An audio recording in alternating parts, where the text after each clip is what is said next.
It goes to show, people will up and go mad when they believe their life is over. Oh, I got another good one for you. This one's a little bit less depressing and a bit more hilarious, if I do say so. Watch out! This other time...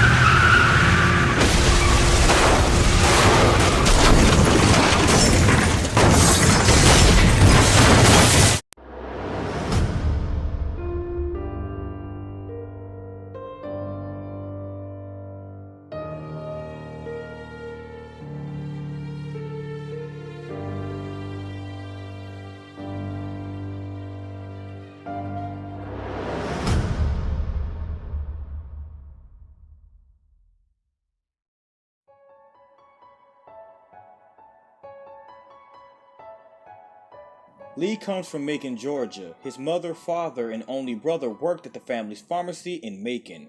Lee had been a history professor at the University of Georgia for 6 years before the incident with the senator. His wife had a traveling job that kept her away for significant periods of time, something that had been difficult for their relationship since Lee wanted to have a family, but her job prevented that. One day, he came home sick from the university and discovered his wife sleeping with the state senator.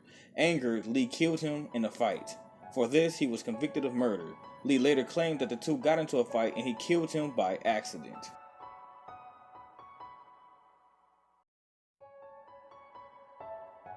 The episode begins with Lee handcuffed sitting in the back of a police car. The police officer is driving him to prison. After a while, the officer begins chatting with Lee about whether or not he is innocent because, as the officer remarks, Lee hasn't given him the "I didn't do it" speech. He also tells him a story of a man who professed his innocence and begun crying for his mama, despite the fact that the police caught him in the act of murdering his wife. Before long, the police officer crashes his car into a walker he hadn't seen and runs off the road into a ditch, knocking Lee unconscious. Lee awakens at least a day later and discovers that he has injured his leg. You know, I've driven a bunch of fellas down to this prison. Lord knows how many. Usually it's about now I get the "I didn't do it." Every time? Every time. I'm driving this man once. He was the worst one. He wouldn't stop going on about how he didn't do it. He was an older fella, big soft eyes behind a pair of smart folk glasses. And he just wailing back there. Says it wasn't him. Crying and snotting all over right where you're sitting. Officers are available for incoming 212. Then before long, he starts kicking the back of the seat like a fussy baby on an airplane. And I tell him he's got to stop. That's government property, and I'll be forced to zap him otherwise. So he stops, and having exhausted all his options, he starts crying out for his mama. "Mama, it's all a big mistake. It wasn't me." Maybe he was innocent. Innocent? They caught the fucker red-handed, stabbing his wife, cutting her up as the boys came through the door. He sits in my car screaming bloody murder that it wasn't him. I think he actually believed it himself. It goes to show, people will up and go mad when they believe their life is over. Oh, I got another good one for you. This one's a little bit less depressing and a bit more hilarious, if I do say so. Watch out! This other time...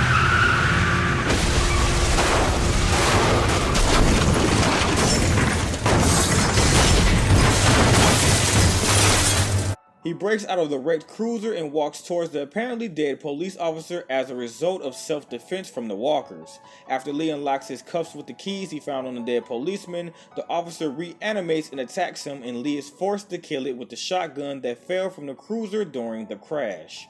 The gunshot attracts several walkers to the site, and Lee barely escapes them, managing to quickly limp up a hill and pull himself over a fence of a nearby house's yard.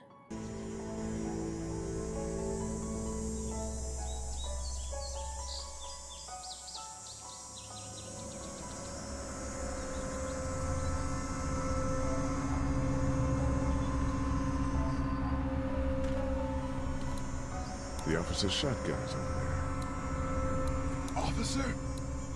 God damn.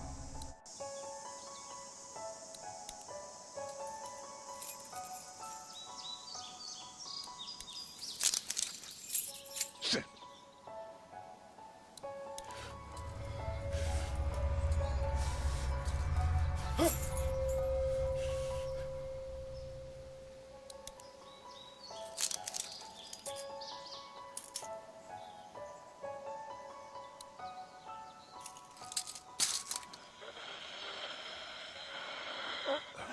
Officer?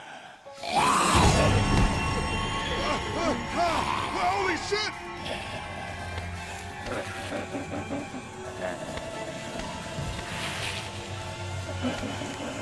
Get away from me!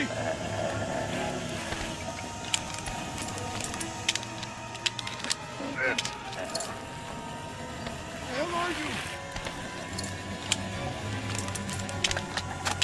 Don't make me do this!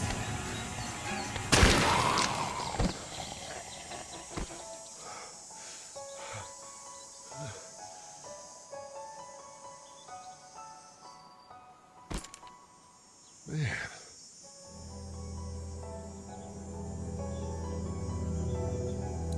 His skin's all rotten and he smells like shit.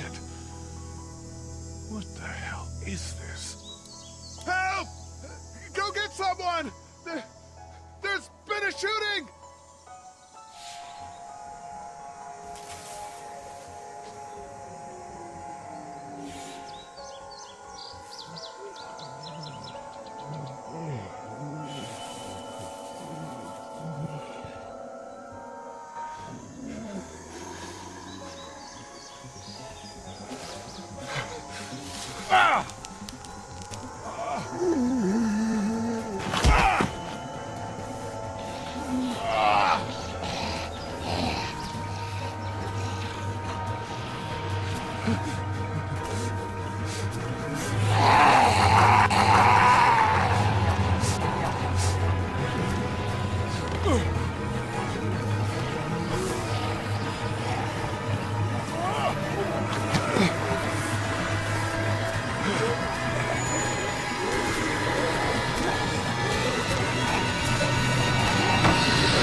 He decides to look for help inside, finding a pool of blood in the kitchen and an answering machine containing messages that recount the quickly worsening situation of the couple, Diana and Ed, that lives in a house where it is implied that they were about to die.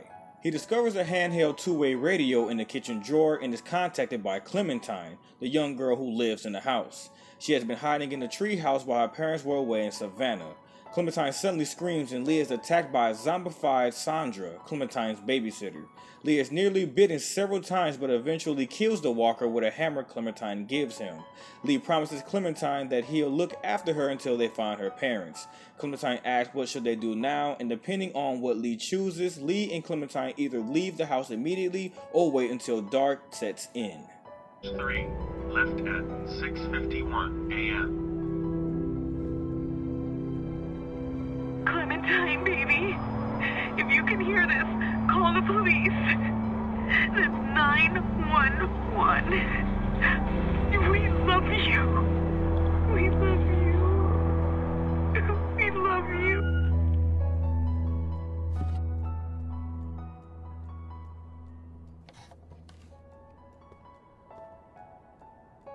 Daddy? Huh? Hello? You need to be quiet.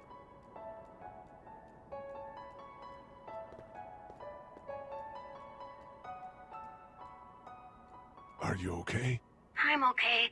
They tried to get me, but I'm hiding until my parents come home.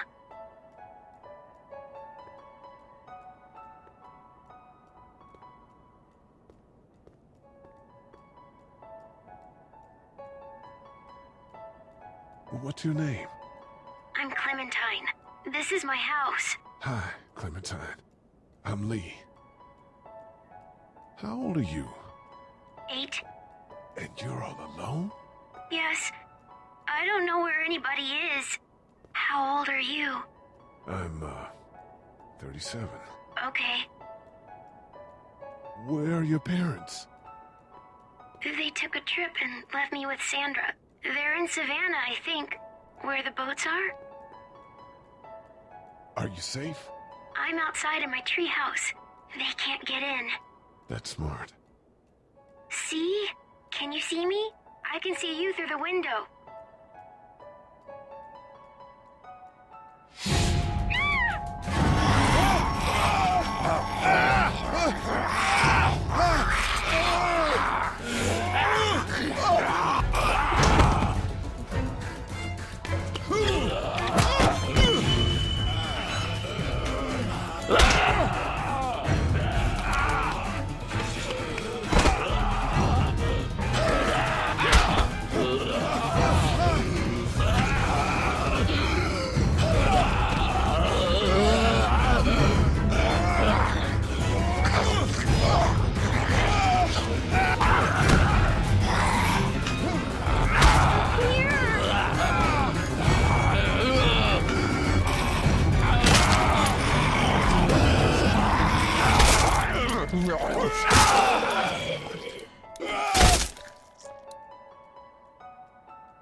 What should we do now?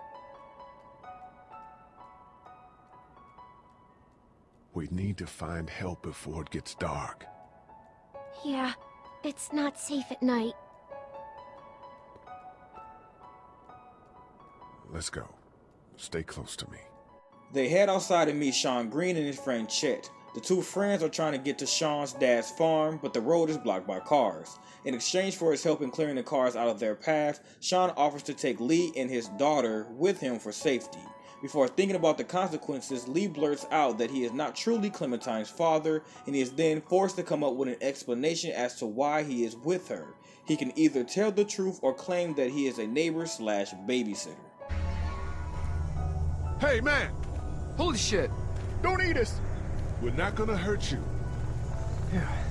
Thought for a second you and the little one were both gonna give us the chomp. We need help. Are you trying to get out of here? Because you should be. Those things are all over the damn place. I haven't seen anything as gnarly as this neighborhood since downtown Atlanta, 15 miles back. I'm Sean. Sean Green. Lee, this is Clementine. I'm Chet. We shouldn't be out in the open like this.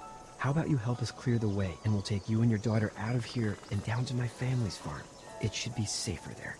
I'm not a dad. I'm just some guy. Some guy? Yeah.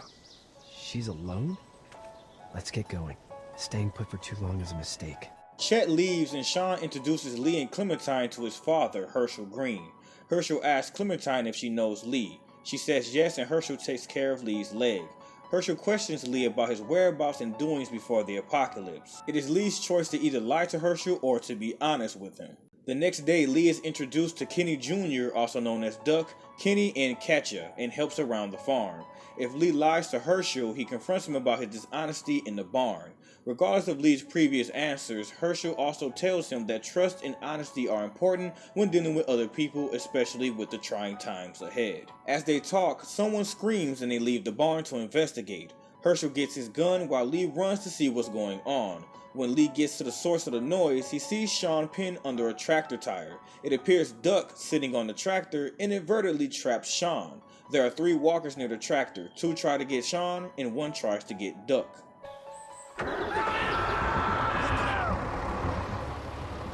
Go! I'll get my gun!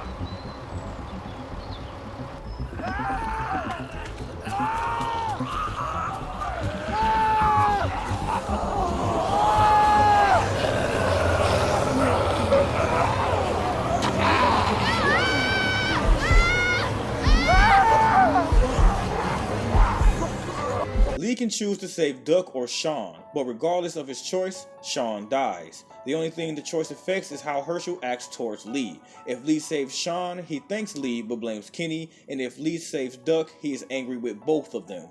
Either way, an angry Herschel would tell Kenny and Lee to leave his farm and never come back. As Kenny and his family prepare to leave, he encourages Lee and Clementine to come with them.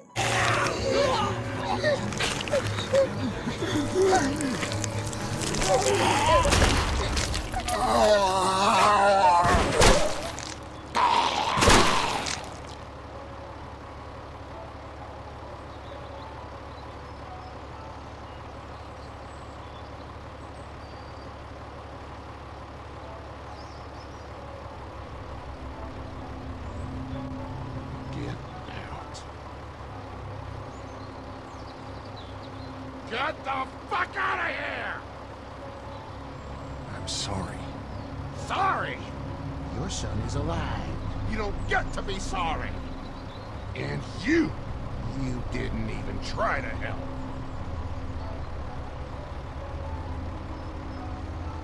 I thought I could help them both. Look at him. You thought wrong. And now? Please. Just go. Get out and never come back.